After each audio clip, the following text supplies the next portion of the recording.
Aéroport d'Auxerre. Nous sommes en plein mois de juillet lorsqu'un avion de ligne envoie un SOS à la tour de contrôle. Air 445 sur 21.5. Invitation au contrôle dans mon secteur. Demande d'atterrissage d'urgence sur Auxerre. La tour de contrôle de l'aéroport d'Auxerre reçoit un message de détresse du vol TH445 en provenance d'Ajaccio. Le commandant de bord demande l'autorisation de se poser immédiatement. Des événements à bord laissent craindre le pire. Il faut absolument isoler l'appareil sur la piste d'atterrissage. L'équipage et les passagers de ce vol sont en train de vivre un véritable cauchemar. À bord de cet avion, le danger ne touche pas seulement les passagers, mais il peut avoir des conséquences dévastatrices pour beaucoup plus de monde. Depuis le début de ma carrière, j'ai été confrontée à des agressions et des dérapages. Mais là, c'est ingérable. Les gens étaient terrorisés. Une menace qui laisse présager d'un terrible sort. Tout le monde pensait que sa dernière heure était arrivée. C'était l'horreur. On sait à ce moment-là que le risque ne peut pas être totalement évalué. Encore aujourd'hui, si ça se reproduit, personne n'est prêt pour affronter ça. Retour sur une affaire jusqu'ici classée secrète par le ministère de la Défense. Une affaire riche en rebondissements qui a été confiée à l'élite de la gendarmerie nationale, la section 13.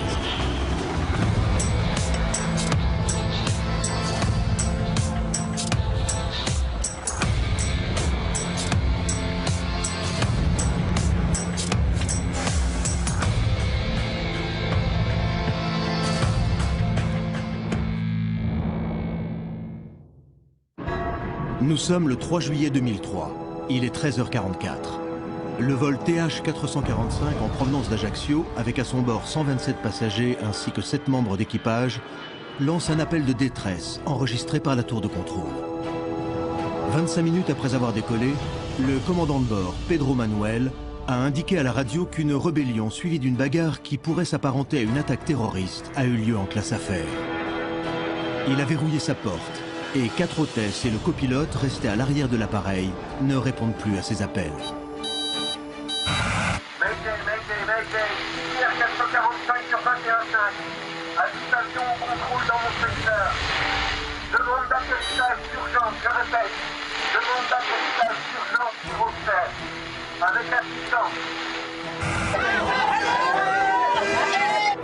Les terroristes, au comportement irrationnel, semblent mettre en danger les passagers du vol TH445. Les opérateurs de la tour de contrôle ont tout de suite donné l'alerte. Le ministère de la Défense mandate le général Carnot de la section 13 pour diriger les opérations sur l'aéroport d'Auxerre. L'appareil est maintenant posé sur la piste depuis bientôt 5 minutes. Les secours sont sur place, prêts à intervenir.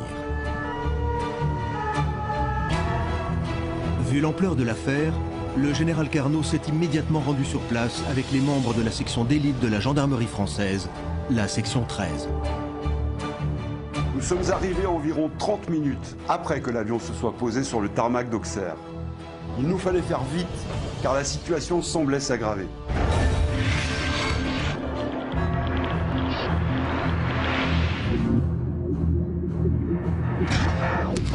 Que se passe-t-il à l'intérieur de cet avion ?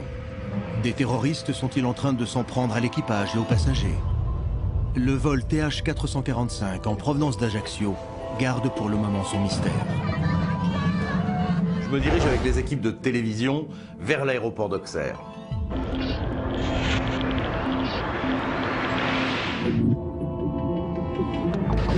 Je suis parti de Paris avec mon caméraman et on suit tout ce qui se passe à la radio. Michel Rosemary fait partie des quelques journalistes qui ont pu couvrir la totalité de l'affaire. Habitué des enquêtes particulièrement complexes, il va vite comprendre que ce qui s'est passé dans cet avion dépasse l'entendement. On a pu entendre sur les ondes l'interview du contrôleur, celui qui a reçu l'appel de détresse de l'avion. Il a indiqué que ce dernier lui avait dit que certains terroristes avaient une attitude totalement incohérente et surtout extrêmement violente et qu'ils s'en prenaient sauvagement aux passagers. Quand j'ai appris la teneur des événements, j'ai demandé immédiatement l'intervention du GIGN.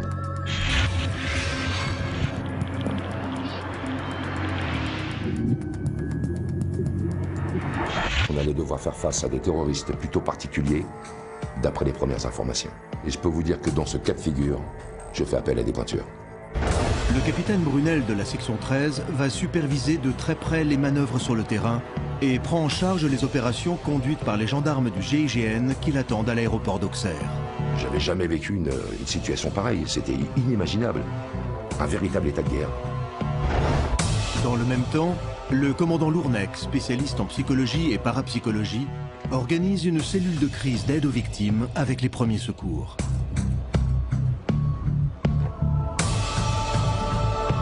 Nous ne savions pas du tout comment les choses allaient évoluer.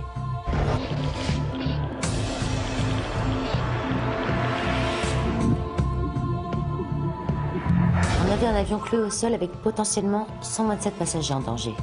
Certains étaient déjà blessés, peut-être même morts. Ce qui est sûr, c'est que nous allions récupérer des personnes en état de choc. Un important dispositif se met en place sur le tarmac de l'aéroport d'Auxerre. Parmi les membres de la section 13 mobilisés sur l'affaire, il y a le lieutenant Etchebari, à la tête de la cellule scientifique depuis 5 ans. Il arrive également dans l'heure qui suit le début de l'affaire. Un avion était immobilisé au milieu de la piste et nous savions qu'il allait falloir débloquer la situation au plus vite, avec comme priorité de sauver la vie des passagers.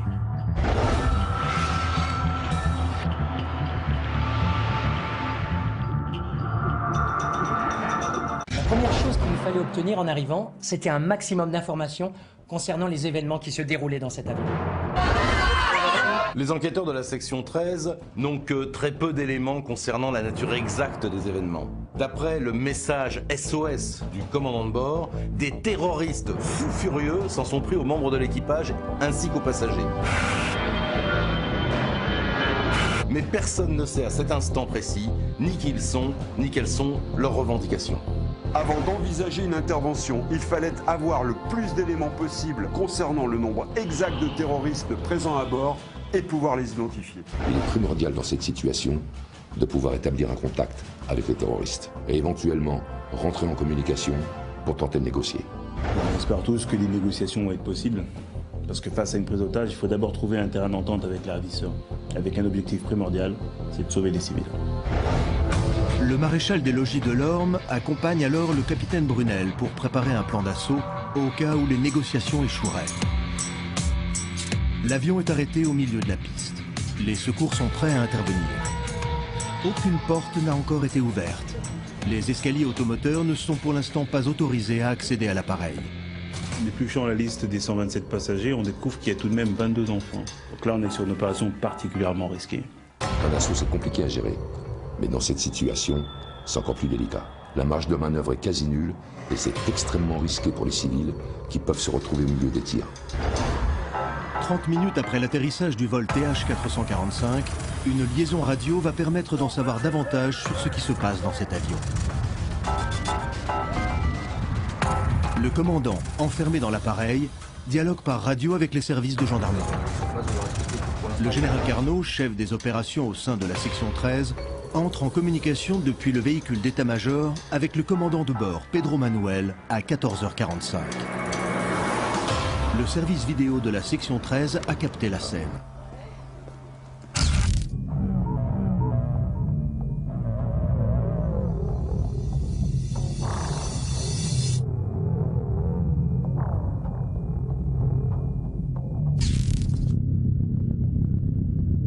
Combien sont-ils? C'est difficile à dire. Je dirais entre 6 et 8. La deuxième classe, ça a l'air plus calme, il y a 2 flics. Alors, ce sont des terroristes aussi, je crois. Il y a 2 terroristes qui semblent menacer tout le monde. Par contre, j'ai plus aucune nouvelle de l'équipage, je ne sais pas ce qui se passe. Je vais essayer de les recontacter. Que se passe-t-il? Répondez, que se passe-t-il? J'entends des bruits sourds qui proviennent de derrière la porte du cockpit. Et sur le moment, je dois vous avouer que c'est assez inquiétant. Pouvez-vous me dire ce qui se passe? Répondez-moi, commandant!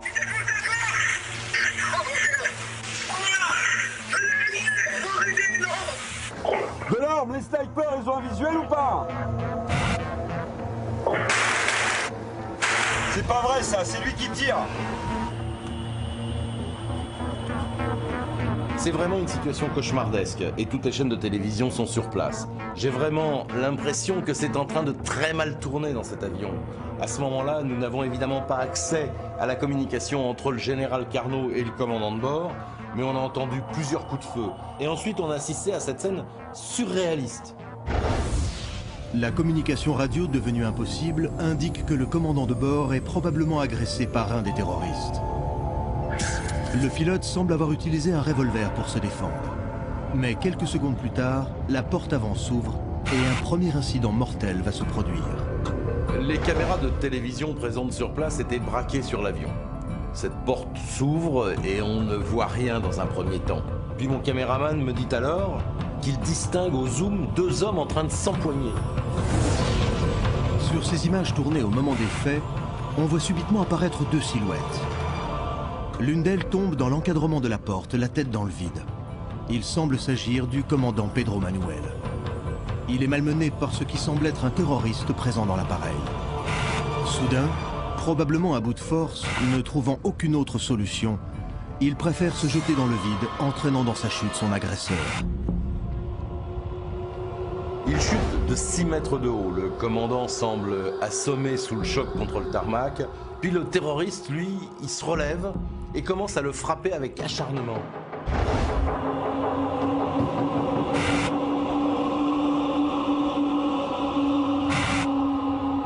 Un groupe de la gendarmerie se précipite sur eux. Toutes les équipes en alerte sur les lieux comprennent alors que l'on est face à un individu particulièrement dangereux. L'homme qui a attaqué le commandant de bord, malgré la chute, s'est redressé et s'est acharné sur lui. Un sniper du GIGN posté dans un hélicoptère tire sur le terroriste et le touche à l'épaule. L'homme est immédiatement emmené vers les tentes de premiers secours. Et lors de son transfert, qui n'a duré que quelques minutes, l'individu présente des troubles extrêmement inquiétants. Il était comme fou au moment de le charger dans l'ambulance. Il a même essayé de frapper un infirmier au visage. C'était comme une bête enragée. Personne ne comprend réellement ce qui se passe. On voit les secours s'affairer et on se demande alors ce qu'il en est de l'état du commandant de bord. On le voit allongé au sol et cela fait au moins 2 bonnes minutes qu'il ne bouge plus. Et les médecins qui l'entourent semblent ne plus agir. Là, j'ai fait en sorte que l'équipe d'infirmiers apporte au commandant de bord les premiers soins. Là, il était décédé. Ce coup à la tête qu'il lui a pris lui a été fatal. Pedro Manuel est la première victime de ce qui ressemble à une prise d'otage. Qui sont ces hommes encore présents dans l'appareil et surtout, qui est ce terroriste tombé aux mains des enquêteurs? Cet homme qui vient de tuer le commandant de bord ne semble pas en possession de tous ses moyens. Et je comprends vite que c'est très inquiétant. J'ai essayé de lui poser des questions, mais le gars divaguait complètement. Il était incapable de prononcer un mot. Les yeux à moitié révulsés, l'homme est comme fou. Il paraît extrêmement fiévreux et contrôle difficilement son corps et son système nerveux. Il est agressif. Les secours ont du mal à le maîtriser. Les membres de la section 13 ont face à eux un malade réellement dangereux. On ne savait pas du tout à quoi nous avions affaire. Cet homme était dans un état physique indescriptible. Il est comme fou. Un liquide mousseux et blanchâtre s'écoule de sa bouche, ses yeux sont à moitié révulsés, et surtout ce manque de coordination dans ses mouvements nous inquiète au plus haut point. On ne comprenait pas ce qu'il avait, et en plus nos hommes étaient en contact avec lui. Très vite, par précaution, des prélèvements et des prises de sang sont effectués sur ce dangereux individu atteint d'un mal inconnu et inquiétant. Tous les membres des forces de gendarmerie qui ont été en contact avec lui sont mis en quarantaine pour observation. Quant aux 126 autres passagers encore prisonniers de l'avion, l'opération de sauvetage qui doit être lancée est plus que délicate. C'est certain qu'avec les premiers éléments communiqués par le commandant de bord, on était quasi sûr d'avoir affaire à une attaque terroriste avec prise d'otage. Comme toujours dans ces cas-là, nos équipes étudient minutieusement la liste de tous les passagers montés à bord de l'avion. Nous examinons tous nos fichiers classés terrorisme, afin de contrôler si un nom peut être apparenté à un suspect éventuel. Mais on se rend compte très vite que nous n'avons personne à l'intérieur de cet avion qui présente un profil de suspect. Là, les enquêteurs se heurtent au silence de ceux qui détiennent les passagers et l'équipage de cet avion. Nous étions tous en attente d'éventuels contacts avec ces terroristes, mais apparemment, ils n'avaient rien à revendiquer, malgré les appels répétés de la section 13. Donc à ce moment-là, on n'a plus aucune liaison radio, et on ne sait pas quelle est la situation à l'intérieur de la carlingue. Le maréchal des logis Delorme dirige alors le peloton du GIGN. Avec le capitaine Brunel, ils mettent au point le dispositif d'assaut visant à neutraliser les différents terroristes présents à bord de l'appareil. Mais ils se retrouvent confrontés à une problématique inhabituelle.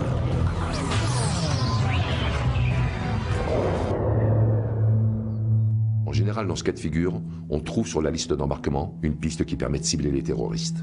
Mais là, il n'y avait aucun suspect à bord. Toutes les personnes étaient identifiées comme étant des vacanciers. Et malgré une enquête approfondie menée avec les services d'Interpol, on n'avait rien de sérieux. On avait un doute à propos de ces terroristes en question.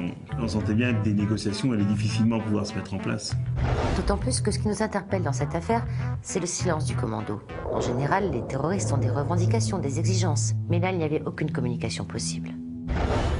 Qui sont ces hommes qui s'en sont pris aux passagers et à tout l'équipage du vol TH445 ? Pourquoi les enquêteurs n'arrivent-ils pas à les identifier parmi la liste des passagers? S'agit-il réellement de terroristes? Alors que tous les services de gendarmerie et de police tentent d'approfondir leurs recherches pour identifier ces individus, l'homme arrêté sur le tarmac de l'aéroport fait l'objet de toutes les attentions. Etchebarri s'est penché immédiatement avec tout le staff médical sur le cas de ce terroriste qui s'en est pris sauvagement au commandant de bord.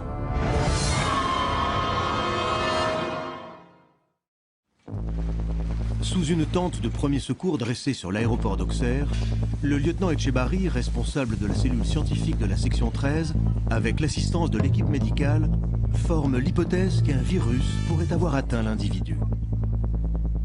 On n'a pas eu le temps d'effectuer des analyses précises, mais les premiers symptômes sont extrêmement inquiétants. Des recherches approfondies sont immédiatement diligentées, mais on est quasiment certain que cet individu est rongé par quelque chose de fort à l'intérieur de son corps. Cette nouvelle pose de nombreuses questions quant à la nature du drame qui est en train de se jouer. Si un virus non encore déterminé a touché de nombreux passagers, la situation est particulièrement grave. Si cet homme est atteint d'un virus dangereux, alors il est tout à fait probable que d'autres personnes soient également atteintes à bord de l'avion.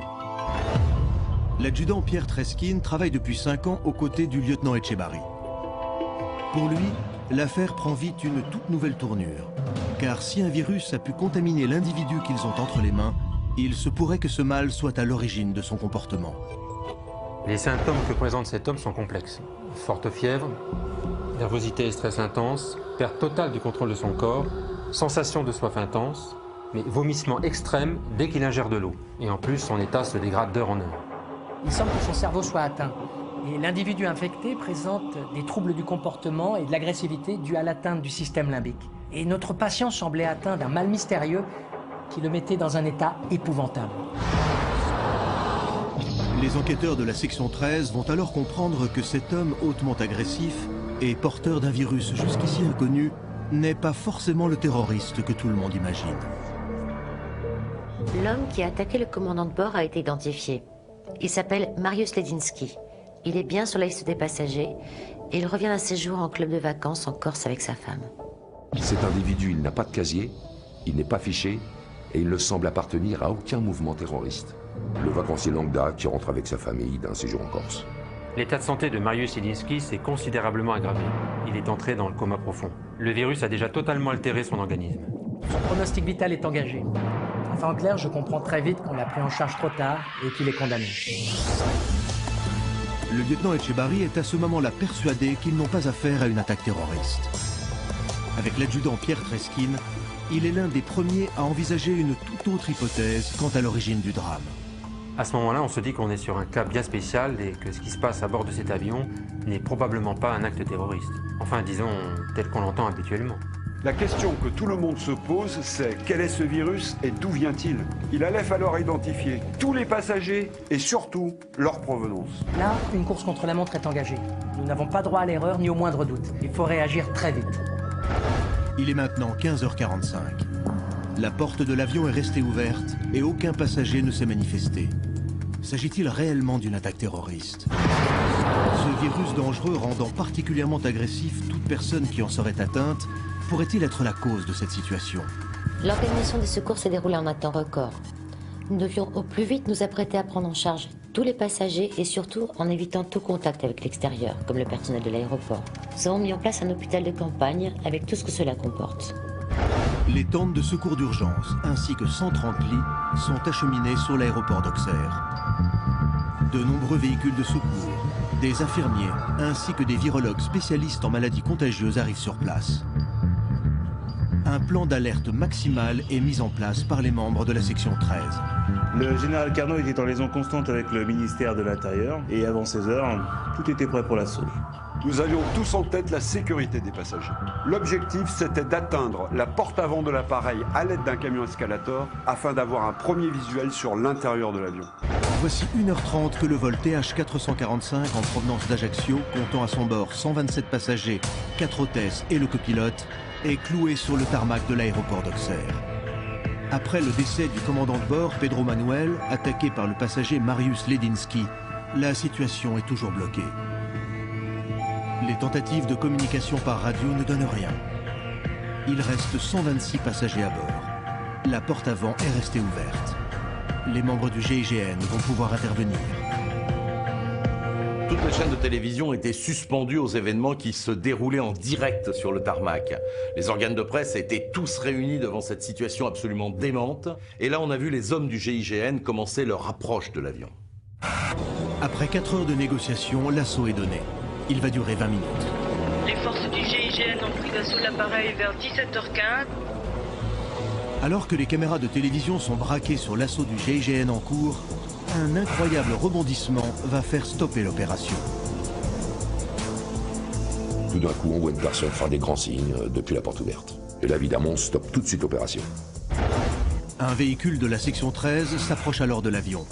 Cette femme qui fait de grands signes à la porte s'appelle Natacha Balerne. Elle semble indiquer par des gestes que la situation s'est apaisée. Devant ce retournement de situation et sous la protection du GIGN, les secours s'approchent de l'avion. Natacha Balerne, hôtesse de l'air à l'époque des faits, se souvient de cette incroyable journée qu'elle n'oubliera jamais. J'ai crié aux gendarmes qui s'approchaient de l'avion que la situation s'était calmée. Et que certains passagers avaient maîtrisé les agresseurs. Cette hôtesse a alors une brève conversation avec le capitaine Brunel, arrivé à bord d'un véhicule au pied de l'avion. Il m'a demandé de reculer, de me positionner sur la droite du couloir. La situation semblait s'améliorer et j'ai tout de suite fait signe à l'escadron de s'introduire dans l'avion. Les personnes qui faisaient régner la terreur à bord de l'avion ont été mises hors d'état de nuire par les passagers eux-mêmes. Les enquêteurs de la section 13, alors équipés de combinaisons spéciales de haute protection, investissent l'avion à 16h15. Ce qu'ils découvrent alors est une situation dramatique. Là, on a découvert des gens dans un état de panique. C'était inimaginable. À l'intérieur de l'avion, les passagers sont tous en état de choc. Certains sont blessés et quelques personnes présentent les mêmes symptômes que Ledinski. Nous avons pu nous procurer les images tournées par le service vidéo de la section 13. La plupart des personnes à l'image sont décédées suite à ces événements tragiques. Et pour préserver leur famille, nous avons choisi de cacher leur visage. Il y a des blessés partout. Et lorsque je découvre l'ampleur des dégâts, je me dis qu'il va falloir très vite trouver l'identité de ce virus. Ledinski n'est pas le seul passager à présenter ces symptômes. Si Mariusz Ledinski, l'homme qui a tué le commandant de bord, est atteint, ainsi que certains passagers, il semblerait qu'ils aient tous agressé plusieurs victimes. Et donc, pendant ces altercations, des contacts par salive ont pu se produire. L'apparition d'une hôtesse de l'air du vol TH445 à la porte avant de l'avion a permis d'éviter une intervention armée. Les secours sont maintenant sur place afin de prodiguer les premiers soins aux différents blessés trouvés dans l'avion. Sur les 133 personnes qui étaient présentes à bord de l'appareil, 17 sont blessés. Ce sont des passagers, dont 2 dans un état critique, proche de celui de Ledinski. Il est à déplorer 3 morts. Le commandant de bord Pedro Manuel, son copilote Aram Géraud et un passager. À 16h30, l'équipe des médecins légistes emmène les corps au centre médico-légal afin de procéder aux autopsies. Les secours s'affairent auprès des rescapés, ils sont tout de suite placés en quarantaine et une cellule psychologique vient compléter le dispositif. Dirigé par le lieutenant Etchebarri, responsable de la cellule scientifique au sein de la section 13, l'équipe des médecins légistes va permettre d'identifier la cause de la mort des différentes victimes. C'est vraiment une course contre la montre. Il y avait 3 autopsies à pratiquer, mais surtout les analyses que nous devions effectuer de toute urgence allaient être déterminantes pour cibler l'entité exacte du virus. Nos équipes travaillent en étroite collaboration avec les laboratoires de recherche. et nous allions être confrontés à des résultats extrêmement inquiétants. Le rapport d'autopsie adressé au lieutenant Etchebarri, responsable scientifique au sein de la section 13, apporte les informations suivantes. Pedro Manuel, le commandant de bord, est décédé d'une fracture du rachis cervical lors de sa chute. Le copilote Aram Géraud a eu les vertèbres cervicales fracturées par un des agresseurs. Quant au passager, il était porteur du virus. Comme Mariusz Ledinski, il a succombé d'un arrêt respiratoire et cardiaque. Que s'est-il passé à bord du vol TH445 en provenance d'Ajaccio? Qu'est-ce qui a poussé ces voyageurs à agresser ainsi les autres passagers du vol? Les enquêteurs vont devoir répondre très vite à toutes ces questions, et alors qu'un plan d'alerte maximale est mis en place, les premiers témoins présents dans l'avion se confient aux membres de la section 13. Cette hôtesse, Natacha Balerme, présente à bord du vol, se souvient encore du sang-froid dont elle a fait preuve pour parvenir à mettre hors d'état de nuire un des agresseurs. Au moment de l'embarquement, j'ai trouvé que certaines personnes étaient nerveuses, mais particulièrement le passager Ledinski, j'ai trouvé qu'il était très agressif avec sa femme. Il y a des images qui reviennent de façon incontrôlée, comme ça, à mon esprit, et qui sont tout à fait terrifiantes et traumatisantes. Richard Lazamet fait alors partie des passagers de ce vol. Avec sa femme et ses enfants, il revient de Corse, où il vient de passer une semaine de vacances.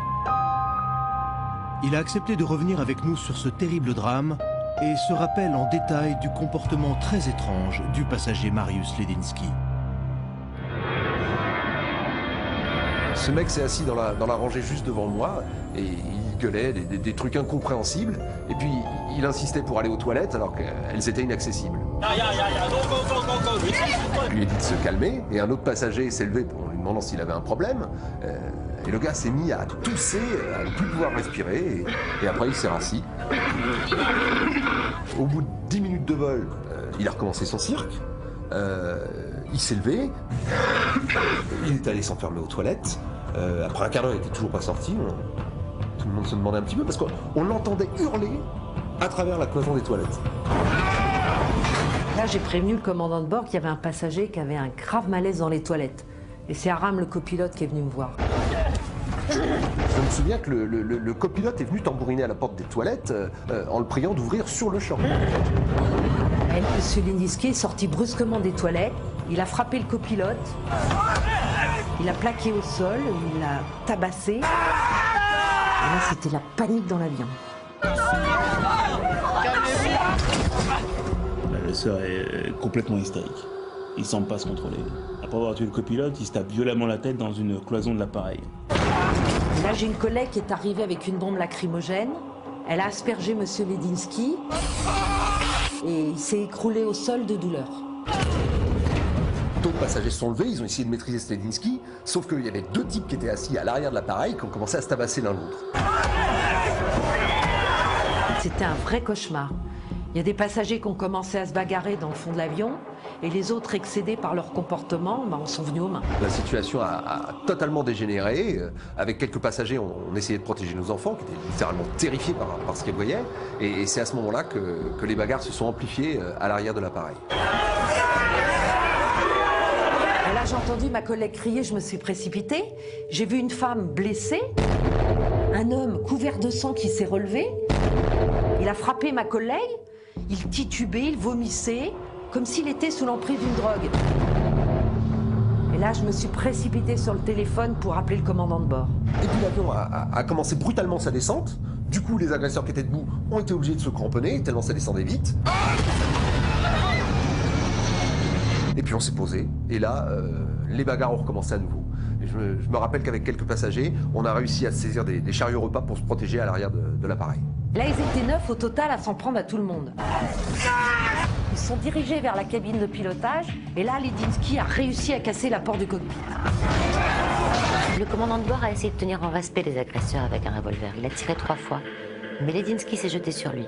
Le commandant de bord a alors réussi à ouvrir la porte de l'avion. C'est comme ça dans la bagarre qu'ils sont tombés de 6 mètres de haut sur le tarmac.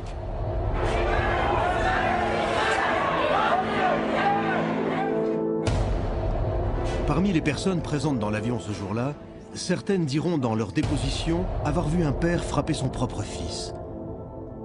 2 hommes ont tenté de s'interposer, mais l'individu les a violemment repoussés. D'autres expliqueront que certains des passagers atteints de ce mal ont essayé avec des morceaux du chariot repas de briser les vitres de l'avion alors qu'ils étaient en vol. De violentes bagarres ont éclaté et de nombreuses personnes ont été en contact avec ces individus dangereux porteurs du virus. Les enquêteurs de la section 13 ont du mal à comprendre quel est ce virus. Mais son identité va être révélée à la fin de la première journée. Les résultats du labo nous parviennent, on a du mal à y croire. Le virus en question serait une association chimique de plusieurs composants, dont celui du virus de la rage. Nous étions face à une forme dérivée du virus de la rage qui avait contaminé ces passagers. Et les examens et analyses effectués sur les agresseurs l'ont bien révélé. Mariusz Ledensky était décédé dans le courant de l'après-midi. Et les résultats de son autopsie apportaient les mêmes similitudes que les autres porteurs du virus. Mais nous n'étions pas au bout de nos peines. Nous étions face à un problème d'ampleur internationale. Il nous fallait comprendre très vite comment ce virus avait contaminé ces personnes et d'où il venait. Tous les passagers de ce vol venaient de Corse et j'ai tout de suite ordonné la mise en place d'une cellule de crise à l'aéroport d'Ajaccio. Si ces personnes gravement atteintes d'un virus proche de la rage avaient pu être en contact avec du personnel d'aéroport, des personnes prenant un autre vol, on pouvait se retrouver très vite confronté à un risque de pandémie sévère. On se devait de recenser les personnes autres que les passagers du vol d'Ajaccio qui avaient été en contact avec ces passagers. Et la liste pouvait être longue. Quel est ce virus inconnu dérivé de la rage qui a infecté des personnes venant de Corse? Combien d'entre elles, dans cet avion, étaient contaminées avant le départ du vol? Les enquêteurs de la section 13 sont très inquiets. Il faut faire vite. Ce virus fait peut-être des dégâts en Corse et même ailleurs. C'était une véritable situation de crise.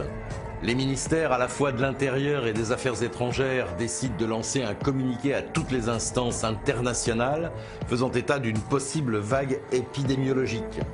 L'Organisation mondiale de la santé est alertée et suit de près l'évolution de l'enquête. Les enquêteurs n'ont pas une seconde à perdre. Et nous, les journalistes, nous sommes priés de ne pas faire transpirer l'information. Et d'ailleurs, à l'époque, aucun article de presse n'a été publié et aucun reportage télévision n'a été diffusé.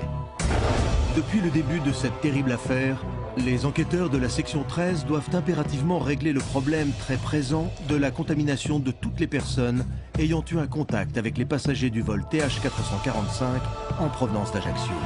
Nos équipes ont pu identifier de manière certaine les 9 passagers atteints du virus au moment de l'embarquement. Et toutes ces personnes avaient embarqué à Ajaccio et étaient arrivées ensemble dans un même bus pour touristes. Je me souviens que des témoins qui travaillent à l'aéroport d'Ajaccio nous ont spécifié que certains étaient déjà particulièrement agressifs avant la phase d'embarquement. Il fallait donc remonter aux sources le plus vite possible et mettre en quarantaine toutes ces personnes qui auraient pu être en contact avec ces individus dangereusement infectés. Les gendarmes d'Ajaccio sont en alerte rouge. Toutes les personnes qui ont été en contact avec ces touristes doivent d'urgence être identifiées et mises en observation. Du chauffeur de bus qui a emmené ses voyageurs jusqu'aux hôtesses d'accueil, en passant par les agents de sécurité et de douane, toutes ces personnes sont identifiées et mises sous contrôle médical. L'avion a décollé il y a 5 heures d'Ajaccio, et dans ce cas d'alerte maximale, c'est le temps qui joue contre les hommes. Une épidémie peut s'aggraver d'heure en heure, et si d'autres personnes sont infectées sur la Corse, il faut les identifier au plus vite. Après recherche, on découvre que les 9 passagers contaminés viennent du même club de vacances, un club situé sur la côte est de l'île. Et le centre de vacances en question a apparemment signalé dans la même journée que de violentes agressions avaient eu lieu. La gendarmerie d'Ajaccio m'explique qu'une patrouille est partie 1 heure plus tôt sur le site du centre de vacances car une violente bagarre a éclaté. Tout de suite, je fais transférer mon équipe de l'aéroport d'Auxerre vers ce centre de vacances. Le soir même, les enquêteurs arrivent en Corse par hélicoptère. Ils apprennent en arrivant sur place que la patrouille de gendarmerie, appelée par plusieurs touristes du centre de vacances, a fait une demande de renfort d'urgence car une fusillade a éclaté. La section 13 rejoint les forces de l'ordre déjà sur place. À leur grande surprise, les gendarmes sont en embuscade à l'entrée du centre. Plusieurs hommes armés à l'intérieur de l'hôtel leur tirent dessus. 5 des membres du service de sécurité du centre auraient, comme pour ainsi dire, pété les plombs. Ils tiraient sur tout ce qui bougeait. Lorsque les membres de la section 13 se rendent sur place à l'entrée du centre de vacances, Les gendarmes, appelés 2 heures plus tôt en renfort, sont barricadés derrière leur véhicule. L'accès au centre est compliqué car la situation est bloquée. Plusieurs forcenés, qui pourraient être au nombre de 5, tous armés, sont toujours embusqués à l'intérieur du domaine. À cet instant, je reçois l'information que toutes les personnes qui étaient porteuses du virus à bord du vol TR-445 viennent de ce centre de vacances. Et aucune autre n'a quitté le centre depuis. Avec un peu de chance, on se dit que la propagation de ce virus, s'il vient bien de ce centre de vacances ou de ses environs, va peut-être pouvoir être contenu par les services de virologie. Seulement 7 heures après l'atterrissage d'urgence de l'avion qui transportait des personnes atteintes d'un virus proche de la rage, les enquêteurs de la section 13 sont de nouveau confrontés à des cas similaires de personnes contaminées dans le camp de vacances où, semble-t-il, les événements ont commencé. L'enquête prend alors une tournure particulièrement tendue et l'affaire tourne à l'opération Commando. Visiblement, des personnes armées sont à l'intérieur du centre et on ne sait pas pourquoi elles tirent sur tout ce qui bouge.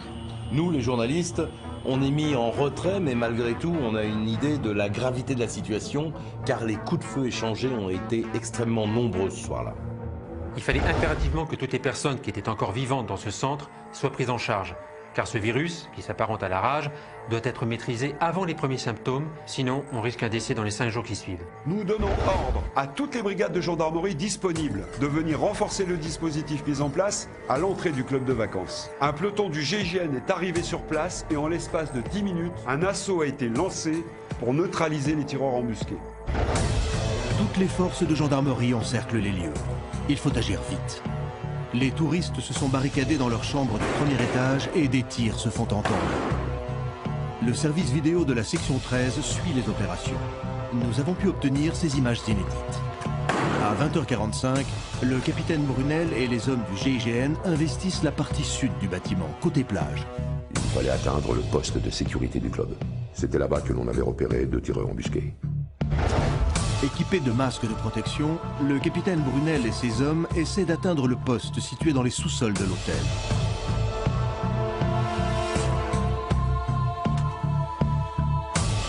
Il fait noir, on ne connaît pas le terrain, et on s'aperçoit que partout des personnes sont descendues se réfugier dans les sous-sols. La plupart sont blessés et atteints par ce mal qui crée une dégénérescence du système nerveux. Si c'est bien le virus de la rage qui a contaminé ce centre de vacances, on comprend vite qu'il a dû se propager à une vitesse qui dépasse l'imagination. L'opération se déroule très vite. Les membres du GIGN parviennent à maîtriser les quelques individus qui ont tenté de s'en prendre à eux.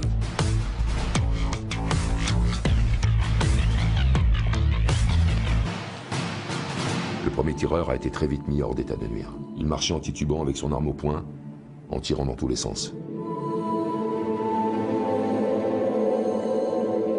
Ce qui était terrible quand j'y repense, c'est qu'on avait reçu l'ordre de ne tirer qu'en cas de dernier recours. Et en même temps, et on ne le savait pas, ils étaient déjà condamnés.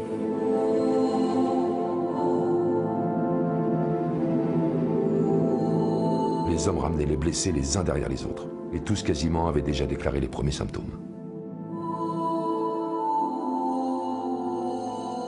Les brancardiers font ce qu'ils peuvent pour les évacuer. Mais honnêtement, cette nuit-là, on est arrivé trop tard et on a eu de nouveau des morts. Les premières personnes que nous avons reçues sous les tentes des premiers secours étaient toutes condamnées. La progression de la maladie dont elles étaient atteintes était vraiment fulgurante. Je peux vous dire que c'était vraiment insoutenable d'assister à ça impuissant. Toutes ces personnes semblaient ravagées par une folie meurtrière et c'était dramatique de les entendre hurler de douleur. Quand j'ai pris conscience de la dangerosité de ces individus, j'ai demandé à mes hommes de se déployer dans tout le bâtiment. Il fallait mettre hors d'état de nuire absolument tout le monde. Cette nuit-là, les membres de la section 13 vont découvrir que le centre de vacances est le théâtre d'une contagion de grande envergure. Les tireurs épuisés sont mis hors d'état de nuire en l'espace de quelques minutes. Il s'agissait des membres du service de sécurité de l'hôtel.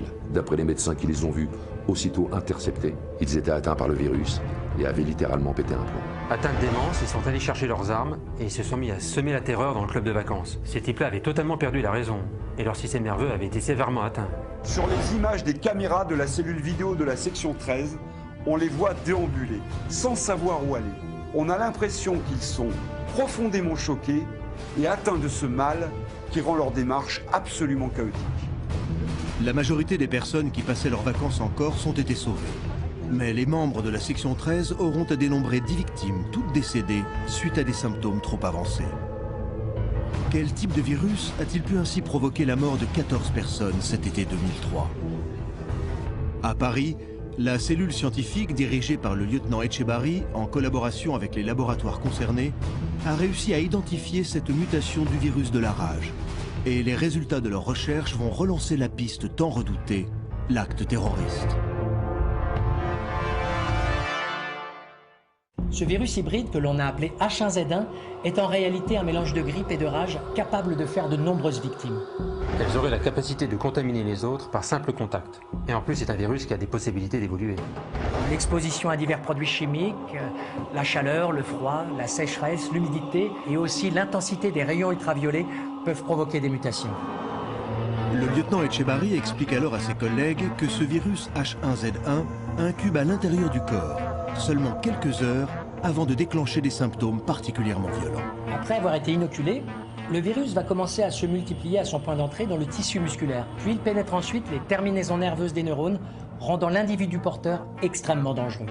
Anxiété, confusion mentale, folie, suivie de vives hallucinations, consument la victime jusqu'à ce qu'une mort misérable et certaine s'ensuive.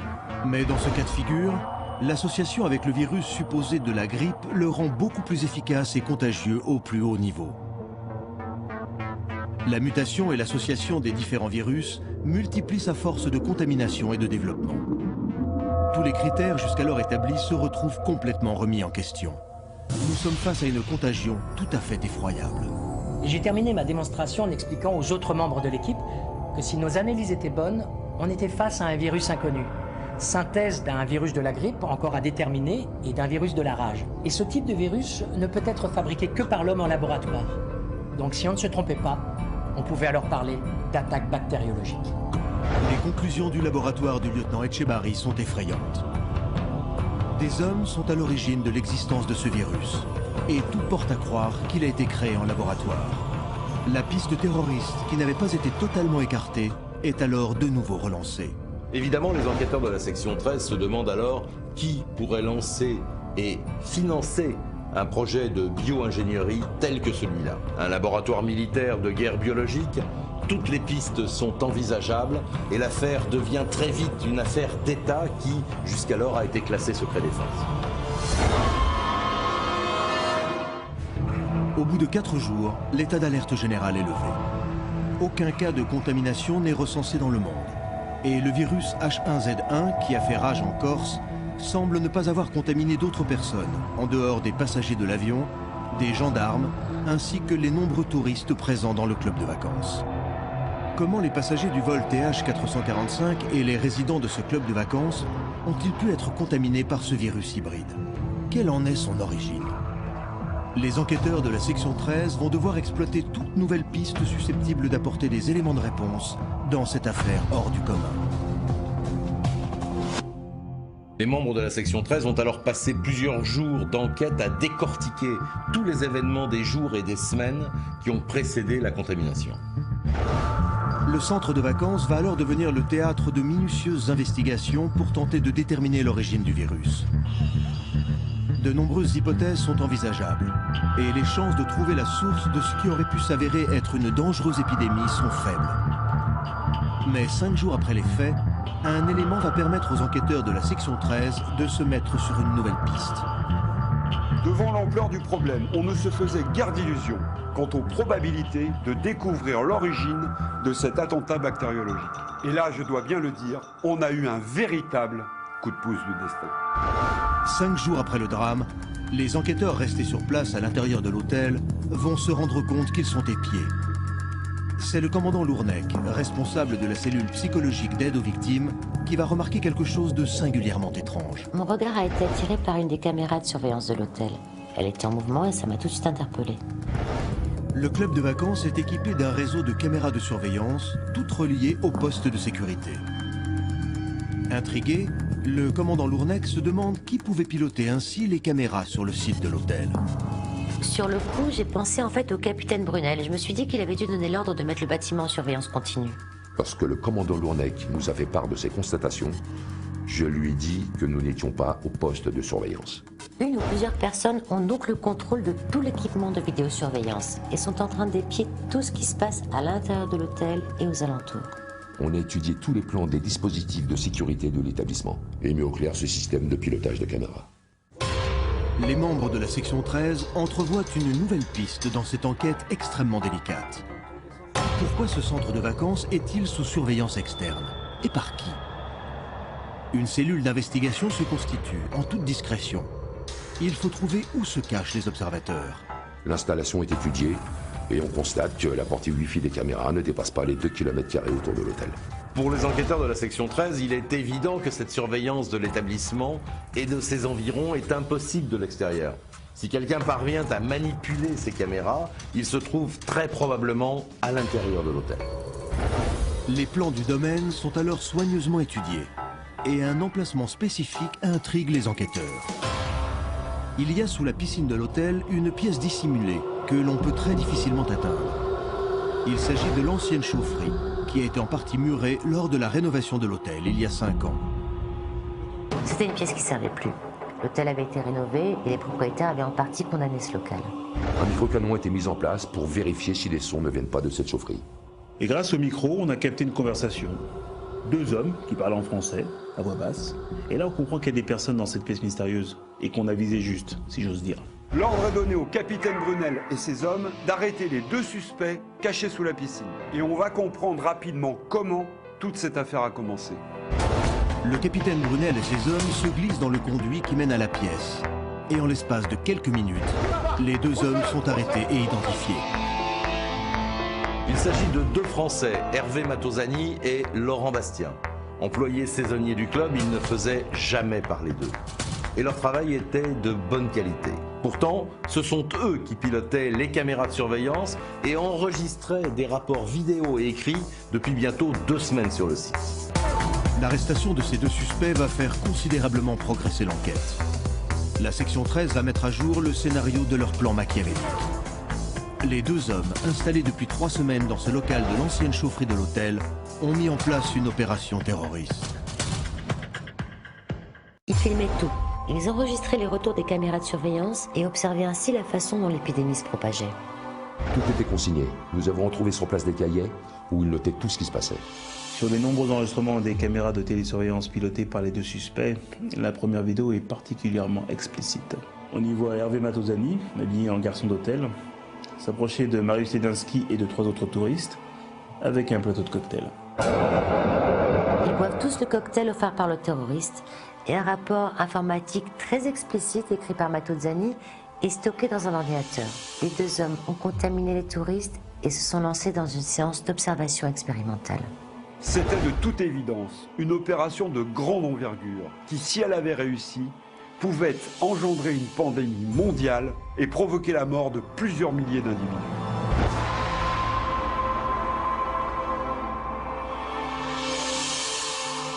Comme 2 savants fous, ils avaient choisi ce camp de vacances comme point de départ d'une gigantesque opération de guerre bactériologique.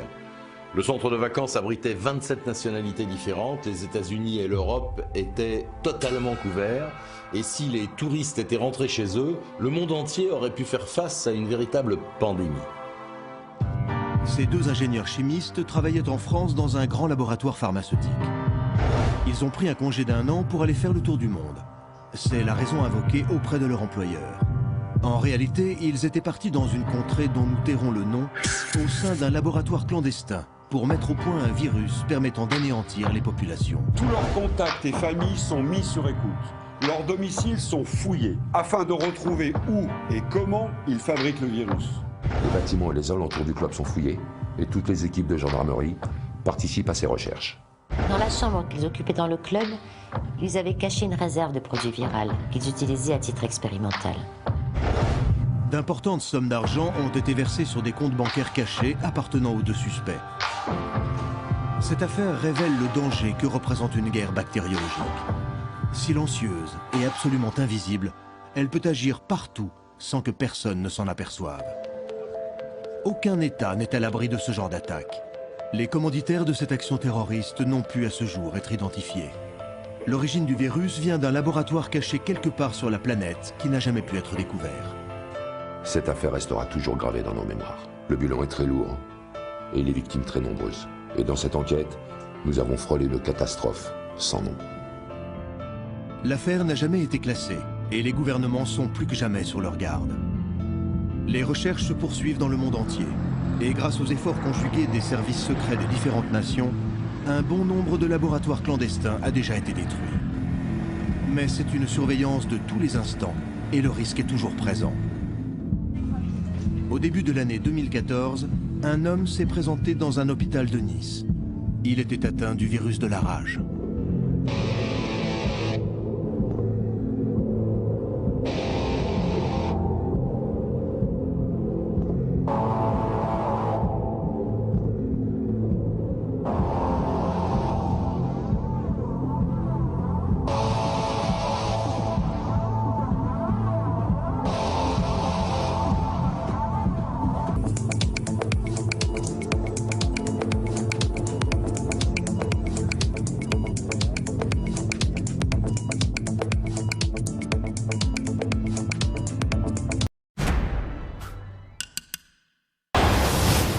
Within each one, there are stories that push the limits and then go beyond. Experience these worlds to the fullest.